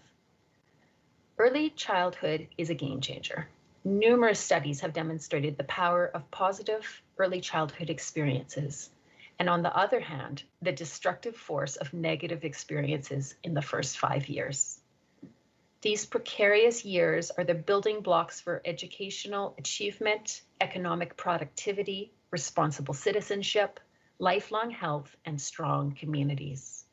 We must ensure all children have equal and equitable opportunities to develop to their full potential. Education is also a game changer. Only through education can we reduce economic inequalities, open doors, and change lives. We must work to remove all barriers to education if we truly want to become a community without poverty. Health is also a game changer. Much research has been done recently on the social determinants of health. Poverty has been found to be one of the most important determinants of health. Living in poverty is not healthy living. There is a strong correlation between poverty and health. Poverty leads to poor health, but poor health also leads to poverty. They go hand in hand. Reduce poverty and we create a healthier community for everyone. So it is important to have targets, goals, and aspirations to help inspire and motivate community to improve. Measuring poverty reduction is very complex due to the number of variables and broad effects that it has across individuals and our society. Communities across Canada and across the world have been attempting to determine the best method of measuring poverty reduction for many years and continue to do so. However, Canada's official poverty measure was introduced in 2018 as the Market Basket Measure. The Market Basket Measure is basically the cost of a basket of food, shelter, transportation, and other necessities that are determined to be the basics needed for living. The Market Basket Measure is adjusted according to geographical demographics to allow relevance to each specific community. It is also updated periodically to adjust for changing costs. For a community of less than 30,000 people in Alberta, such as Stony Plain, the Market Basket Measure threshold is set to $46,158. Low income cutoff is another measure that is sometimes used. It is calculated based on the level of which an individual or family must spend 20% or more than the average family on food, shelter, and clothing. There have been many different measures suggested or used over the last decade, but currently these two are the ones most in use. Measuring poverty over short periods using only economic indicators such as income does not adequately demonstrate movement out of poverty. Again, poverty is very complex. It's influenced by many factors and is a very slow process that could span over generations. Other measures could include the number of residents accessing the food bank, number of residents accessing income supports, the number of chronically homeless within our community. We could work on tracking the positive determinants of health in our community and monitoring the sense of belonging in Stony Plain. I have attached two statistical overviews of Stony Plain to provide the context of the current demographics and statistics available for tracking. One is a fun little document called If Stony Plain Was a Village of 100. And the other is the Stony Plain dashboard, which provides information on family composition within our community, household spending on shelter, household size, households by tenure. It includes information on Indigenous and immigrant and senior populations, as well as employment data, medium income, and low income population. So these are all things that we would be able to measure over time. Our target of reducing poverty by 30% follows the lead of many poverty reduction strategies across the country. We hope to continuously make improvements to the situation of poverty in our community, working towards our ultimate goal of a community where every one of us can live without the constraints of poverty. 2020 has been a year like no other, and our work moving forward will be challenging with the inevitable increase of poverty that COVID has inflicted on all of our communities. However, we must continue to move forward, holding fast to our dream and our vision.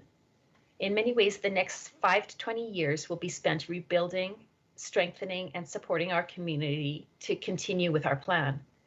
But we will do so with gained knowledge from the problems that COVID has highlighted, renewed passion to improve our community, and dedication to continue to work to eliminate poverty despite all challenges. We still aim to continue to reduce poverty by 30% in our community. Perhaps our goal is very ambitious, especially with the negative effects of COVID. However, it is a place to start, and it's a conversation starter for our community. We will be sharing this report with community partners, with community members, stakeholders, looking for more feedback into it. Like I said, this is just a draft strategy at this point. We'll continue to work with community towards finalizing it and presenting hopefully a finalized version for your approval in the next quarter. Any questions? Thank you very much for the very informative presentation, Sherida. And then I definitely love the little diagram of if Stony Plain was a village of 100. It really kind of brings it down to actually numbers that you can understand and visually see. Members of council, any questions of clarity and understanding on the presentation by Sherida?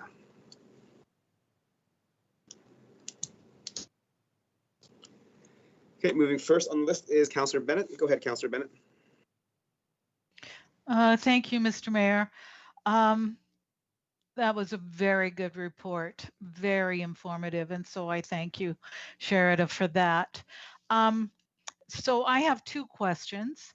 Number one, a lot of this information would be very helpful, I think, to our mayor's task force on resilient communities. We are putting together some statements and doing some research. Is there a specific part of this that you think could right now be shared with that task force? Or would you rather see it in a final draft? I just think that as we're doing our discussions during this, a lot of this information would be helpful in us making recommendations to council.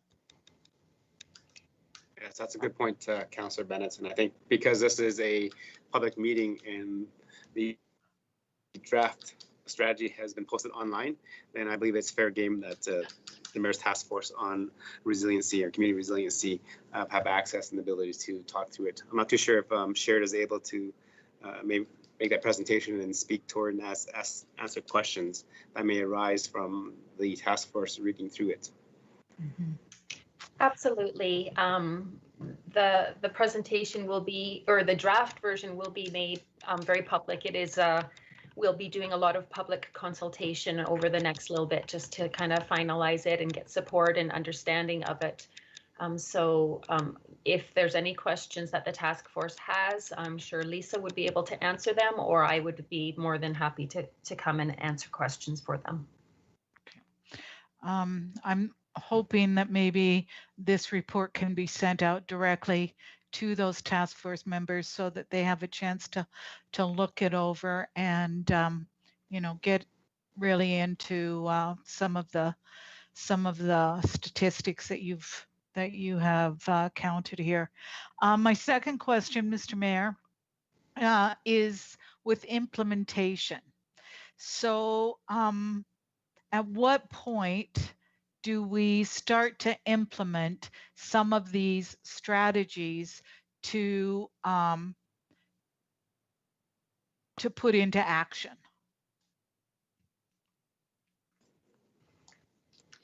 Your Worship, through you to Councillor Bennett and the rest of council. I would say that some of these strategies are already at play. So understanding the needs of our community. We are currently doing the data analysis of our second housing and service needs estimate, which helps provide a clearer picture of those who are marginally housed and the services that they need to support them. We've certainly done a lot of work to engage with vulnerable residents over the years. Work that we're doing in partnership with other departments, you know, such as moving forward with the transit plans. Work that we do with our community partners around understanding the importance of early childcare and things like that. Those things are moving forward. What this plan allows us to do is to engage the community and develop a more detailed action plan that will continue to see these activities move forward. So it's really a revamp and a readjustment of the plan moving forward into the latter half of 2021 and beyond. And my third and final question, Mr. Mayor, if you don't mind.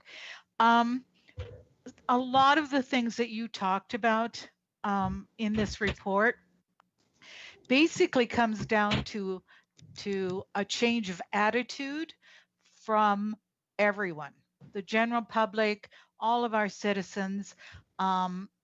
It's taking a real mindset to understand even the difference between giving charity.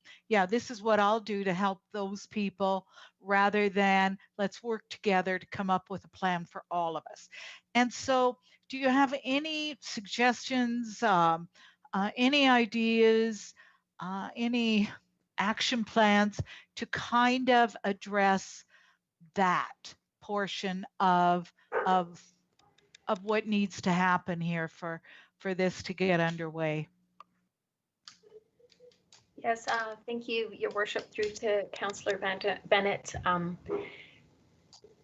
You're very correct. A lot of it is perspective and understanding of what poverty truly is, and it's something that we constantly work with, educating and raising public awareness of this within the community.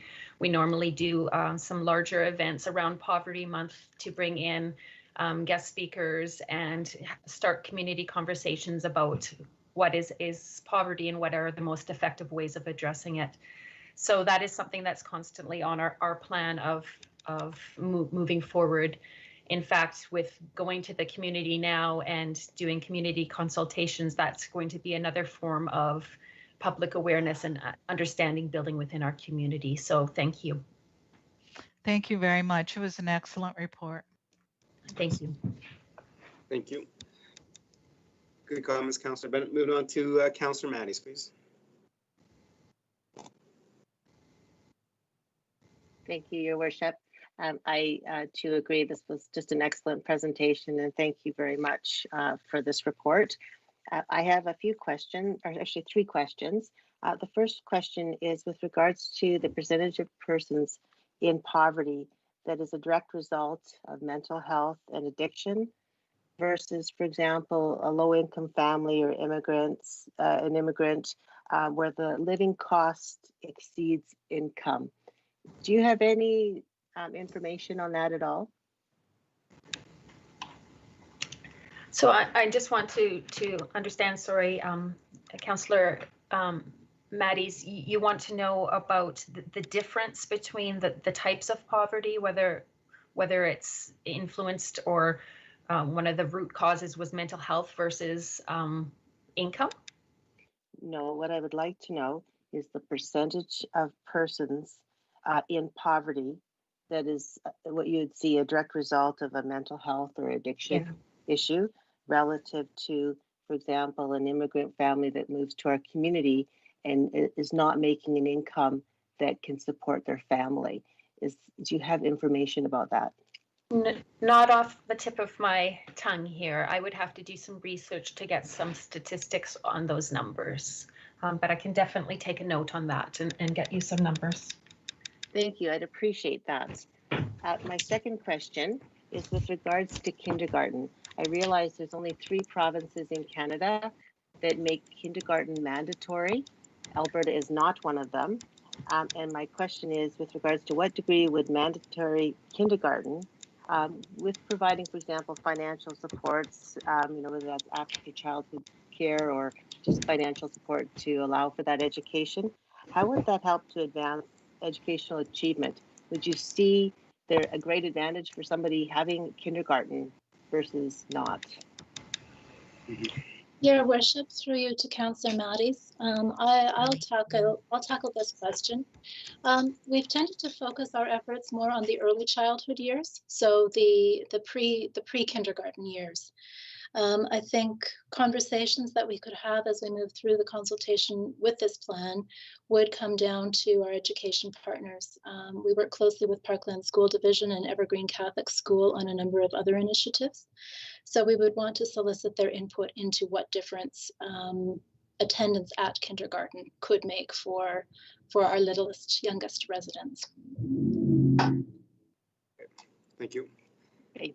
Thank you for that. And my third question is regarding the numbers that you have suggested in terms of lifting 400 people from poverty in Stony Plain by 2025, which is a reduction of 30% in between 4 and 5 years. And I just would like to know what basis did you arrive at those numbers?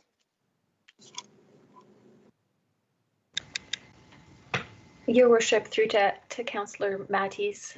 Yeah, so as I had said in my presentation, the 30% is kind of, what I've been able to see across different poverty reduction strategies across Canada as being accepted. It's what Edmonton, in fact, has accepted as their target goal as well. So I kind of adopted that and was using that as really just a place to start a conversation as to whether or not that's something that we could possibly do within our community.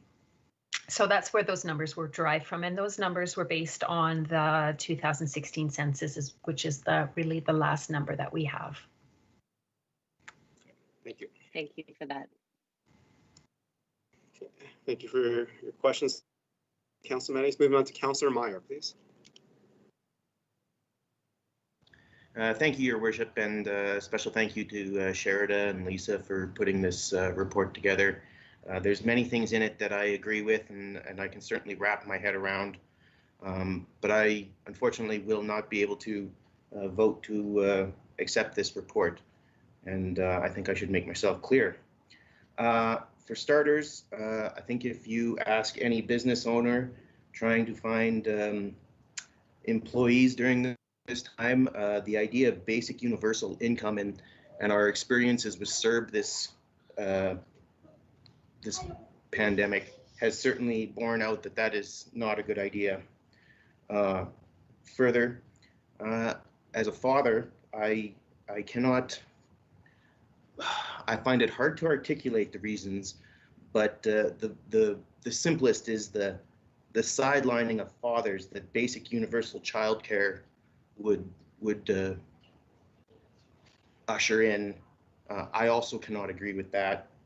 And then finally, the emphasis of equity of opportunity versus equality of opportunity, I think, is a fundamental change to society that I also just cannot agree with. And for those reasons, I won't be voting to accept this. Thank you for your comments, Councillor Meyer. Anyone else that would like to ask questions of clarity?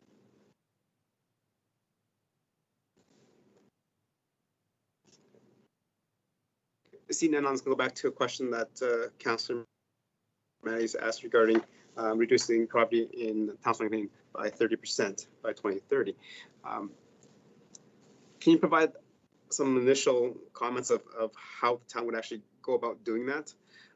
In this report, there's a lot of things that the town of Stony cannot do and will not do because that's not part of our directive, that's not part of our mandate from the provincial government, but there are things that we can do, such as transit, such as building strategies to build more dense, so therefore reduces the cost of rentals or home ownership. So there are things that we can do to make it more affordable, but there's also a lot of things in this study that the town of Stony cannot do. So initial thoughts of how do we get to 30% reduction in poverty with the fact that we can only do so much as a municipal council?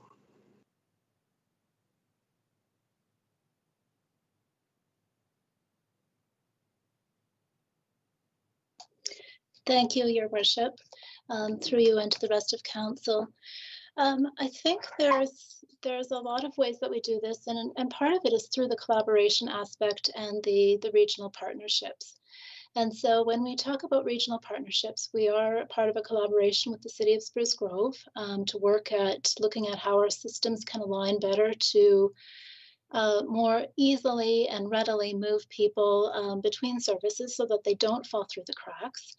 But then we're also part of larger coalitions such as the Rural Development Network, the Housing Coordinated Housing Organization as part of Alberta. We also have a membership as the town of Stony Plain in the Tamarack Foundation's Cities Reducing Poverty Initiative. And so that allows us to have a louder voice at provincial and national tables than we would simply as a department of the municipality. It allows us access to better research, information sharing across different departments, both at the provincial level and at the federal level. And so having a coordinated approach for ourselves lets us leverage those advantages. The other key thing about this plan, I think, to keep in mind is that we have agreed to be the holders of it. We have not agreed that the town will take the lead on everything, that the town will be responsible for everything, only that that our department will be the ones that make sure that it stays on our organizations and our stakeholders' radar screen, that we find ways to incorporate relevant activities where they make sense and they support increased attention to poverty reduction causes. Thank you. Thank you. And I don't see anybody else up, so I do have another question for understanding and clarity here. Regarding the little slide on education, where it says education, opens up doors for jobs, resources, and etc. I've talked to many people in our community, and what I've kind of noticed is maybe not the education in terms of high school, university, or college.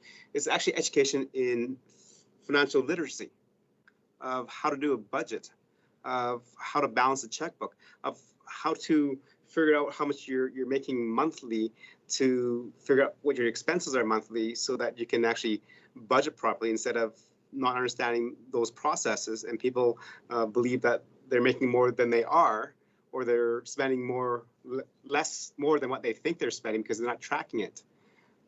I don't see that being addressed in here, because if we're going to look at reducing poverty, we also need to give them the tools to understand how to get out of it as well, and to kind of plan for the current state that they're in, or the finances that they do have. Thank you, Your Worship. I think that's a very valid point to highlight more clearly in the plan. One of our key partners is the Tri-Community Adult Learning Association. And under their mandate, literacy development is their primary goal, but that also includes financial literacy. And so they do offer, in partnership with us, several workshops related to helping people understand budgeting, expenses, and how to develop a budget that they can live within. We've also been working through our youth center to have some financial literacy training for youth as they're moving through towards young adult years. And so I do agree with you. I think it would be a good idea to reflect that better in the plan. Thank you. Thank you very much. And I see Councillor Plechko has messaged me. He has a comment. Go ahead, Councillor Plechko. Yes, thank you, Worship. And thank you to both Sherida and Lisa for this report. I think it's a very well done report. However, I do see some for lack of a better term, holes within this system. I think you did a good job at explaining that this is not something that the town can take on itself. It's something that's good for FCSS to stay in front of. But I will echo a little bit of Councillor Meyer's concern. Having a local business this past year looking for employees was very disappointing with many of the people that chatted with looking for work. They all relied on the CERB. And I think we need to take this report to a much more in-depth portion of it, because there is truly people out there that need support and help. But then there's the others that take the support and help that do nothing to better themselves. And I think what we need to look at is how do we move this society forward, all aspects of it, all of us equally doing the same thing, creating the same opportunity for everybody so that everybody has equal opportunity. Because just giving handouts sometimes doesn't create that motion or movement. So I think it's rather important how this has all been laid out. Great report. Read, I think, front to back at least 1.5 times, and just seemed to me that there was still a few holes in here for defining how we got people to be where they need to be. So again, thank you for the report, and I look forward to working within this future. Thank you for your comments, Councillor Plechko. Seeing nobody has a message that they'd like to speak and make comments or ask questions of clarity, I'm going to move to Councillor Bennett for the motion, please.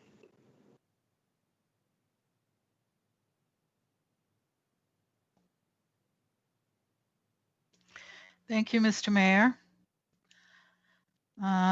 It's not up yet, so I'm going to go back to my package here and say, I move that Town Council accept the draft Stony Plain Poverty Reduction Strategy Report for information and direct administration to prepare a final Stony Plain Poverty Reduction Strategy Report for presentation to Council in the second quarter of 2021. Thank you very much, Councillor Bennett. Members of Council, the motion is on the floor. Any questions and comments regarding the presentation, the motion, and debate?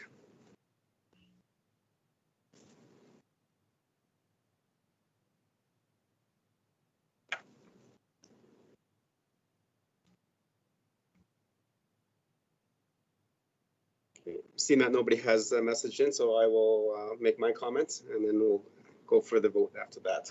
So again, on behalf of Council and the residents, thank you very much to Lisa and Sherda for providing this draft report for us to see where we are in terms of our community, in terms of poverty in our community. There is a lot of great information and suggestions here. I look forward to the continued conversation that we'll have with the community to address some of the issues and talk through some of the issues to help us be more resilient and kind of prepared community. I think there's some questions asked and raised by members of Council that we can draw attention to and to see how that does affect the overall strategy itself. One of the best things I see here from the study is that this is a draft. So that means the community will get a chance to weigh in, FCSS will get a chance to weigh in again, and also members of Council get to weigh in again. So again, a very collaborative effort, as mentioned by the Executive Director. They will be now sharing this far and wide to get all the community partners involved so that we can have a thorough discussion and just come up with the strategy that best represents Stony Plain to move us into the right direction of poverty reduction in our community. Thank you very much, Lisa and Sherda. Members of Council, I call the question. All those in favor?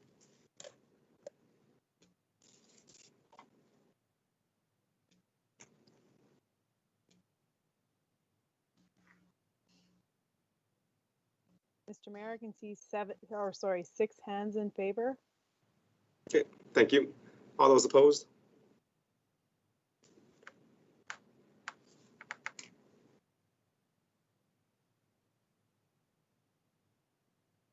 And that's 1 hand. Okay, thank you very much. That has passed. Thank you, members of Council. Moving on to along an agenda, we'll move on to Council information items and Council discussion. So anything that Council wants to bring up to attention to our staff and to members of Council, this is the time to do it. Or just kind of highlight of what's happening and what you've done the last couple of weeks to make sure that we stay connected with ourselves and with the residents. Deputy Mayor, you're first up. Thank you, Your Worship. Just one question for administration to take away. I noticed at the hospital, actually, not too long ago, maybe within the last couple of months, it appears as though the helipad is now out of service. It's not being cleared anymore, and I believe there was an obstruction there. And I'm just wondering if administration could touch base and find out whether we have lost the level of service for Stars Air Transport at our hospital, and if so, why that would be the case. Obviously, knowing that our hospital is not equipped to handle a wide variety of extreme emergencies, that was a key link to get somebody to a higher level hospital in the city in a much quicker time. And I'm just wondering if that service has now left Stony Plain, and if so, why, and what we can do about that. Okay, that's a good comment, Deputy Mayor, and good question. So that's their Westview Health Center. I believe they downgraded it from a hospital quite a few years ago, so I believe it's called the health center now, I believe. Yes, very, very true. Yes, it is a health center, and exactly that is part of my concern. Is obviously we know that that health center is not equipped to handle certain emergencies, specifically higher end cardiac. We know we don't have a CT scanner, etc. So that helicopter linkage with Stars Air Ambulance was a very important piece, and living nearby, I can tell you it was utilized quite regularly, and so I'm interested to understand why it would appear that that is gone. Other than that, Your Worship, that's all I have this evening. Okay, that's a good comment, and bring forward to members' council. Actually, to the town manager, is it a possibility? I think we usually get an update from the director of the Westview Health Center. I know that this is kind of COVID, and we've been kind of dealing with things on the fly a little bit. Is it a possibility to schedule a presentation at their next meeting with the executive director there? Your Worship, I don't know if I can speak to the next meeting, so to speak, but just quickly, we can reach out and request a, answer or update as to Deputy Mayor Laurie's question. We can do that, and at the same time, we can check in on. I think we were doing like an annual update, but I'm not sure. But I thought we were doing it on an annual basis. But we can certainly reach out and see if there's a time in the near future, the next 1, 2, 3 meetings, to look for that update again. Okay, thank you very much for that. Thank you for your discussion point, Councillor Laurie. Moving on to Councillor Pletchko. Anything to add today?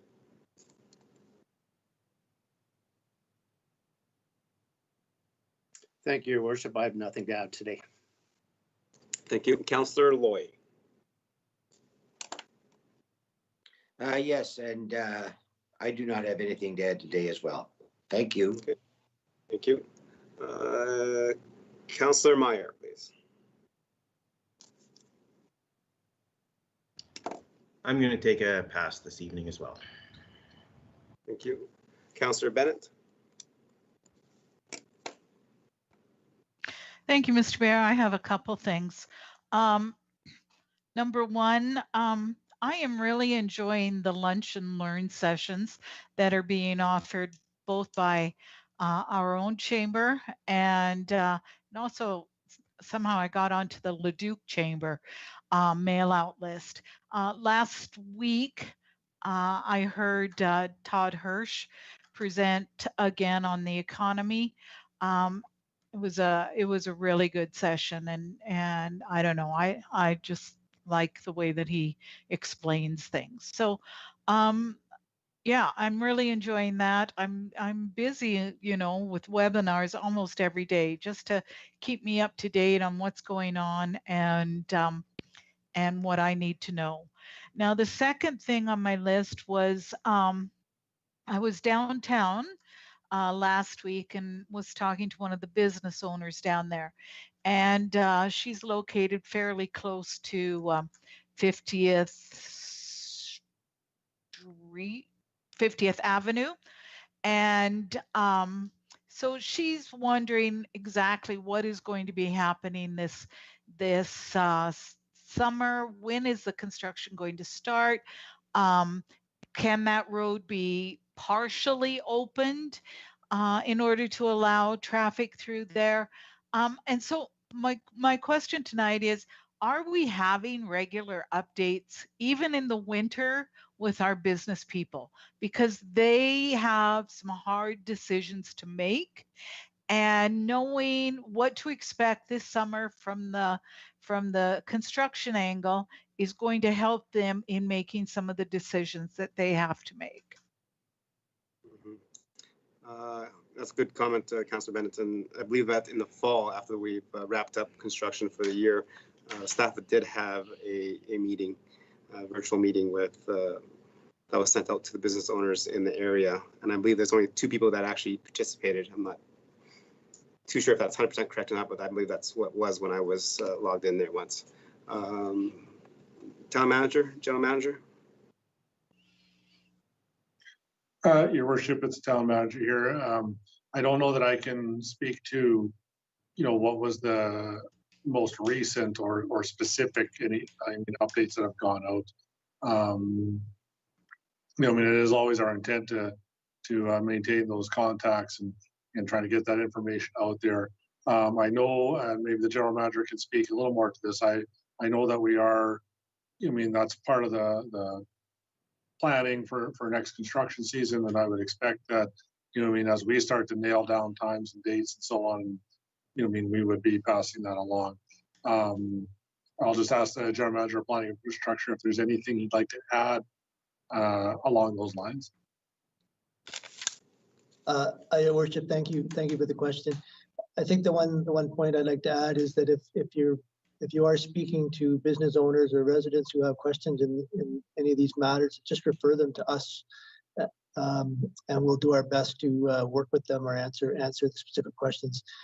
In the wintertime, there's not much changes in relation to time startup and those types of things. It really will kick off again once the weather changes. So we're in kind of a wait and see mode right now. But if there's certain questions that somebody has, then we would certainly reach out through our office, through economic development, who is involved in that as well, and we'll do our best to answer any questions. Thank you for that information, Mr. Mayor, because I referred this business owner to the economic development department in our town. So I will have to follow up with her and ask her to contact our planning department. Is that the way that is that the procedure then? Actually, either or is good. During mid-construction, Sean McCauley and Ahmad were both on a presentation and conference call to update residents and business owners in that area. And then there was also another meeting again after the construction period. So both of them are working in conjunction to provide updates to everybody. And I know sometimes it's hard for people to get away. So that definitely an email to our economic development officer and the planning infrastructure would be great. Okay, thank you very much, Mr. Mayor.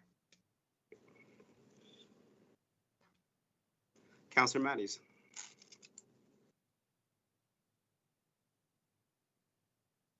Thank you, Your Worship.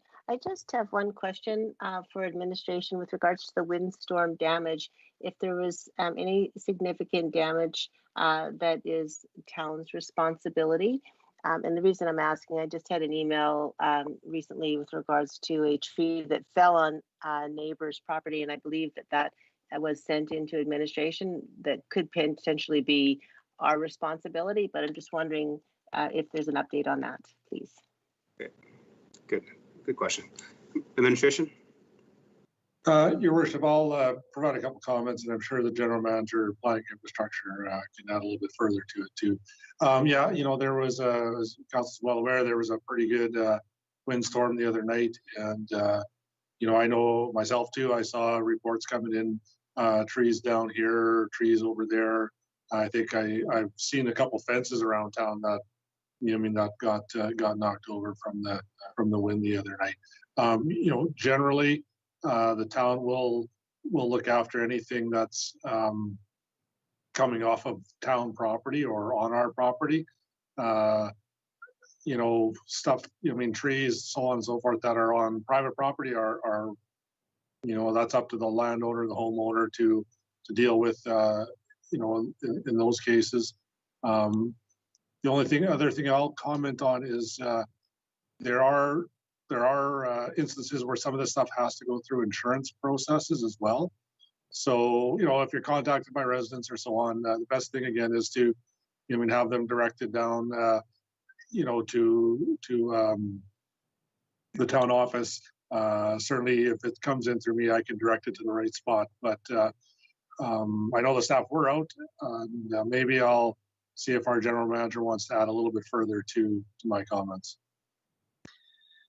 Your worship, just to supplement, yeah, so we were aware of quite a number of trees that were town responsibility, and we have heard of a few others that are leaning or maybe suspect to further damage or public safety.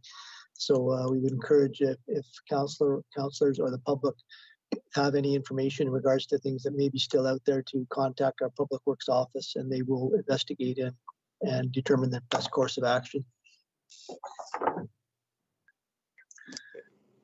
Thank you. Anything else, Councillor Mannies? That's everything. Thank you. Okay, thank you very much. And maybe just a question for administration on my behalf is this, with the recent windstorm, I noticed it's polished a few of our roads in town.